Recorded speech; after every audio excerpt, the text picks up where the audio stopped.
Okay, guys, I just wanted to offer out a little help for this, for number 2 of the multi-step word problems, because this is a skill that we haven't really worked on much. So, if the garden is 13 feet by by 12 feet, so you can say, okay, one side is 12 feet, and another side is 13 feet. So it's not a perfect square, but almost, right? Because 12 feet by 12 feet would be a square, because then it'd be a 12 on each side. But anyway, if that's the case, then we have to figure out what's called the area. And you might have done this a little bit in another grade, but we just haven't in this grade. So the area is a length times width.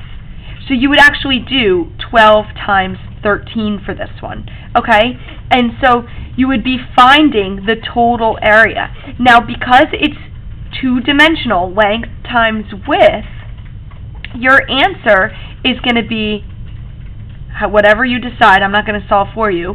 So whatever 12 times 13 is, and then it'd be feet squared. So, or you read it as square feet. So whatever your answer is, that's how many square feet the entire, so what you're essentially doing, and this is what they do when they put like carpet down in a room, they see how much do I need to fill up the inside, how much square footage do I have, what is this inside measurement, so that's what you're finding, okay?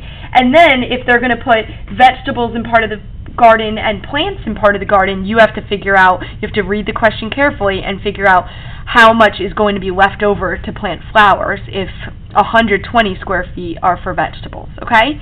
So I wanted to give you a little bit, like I said, area is length times width.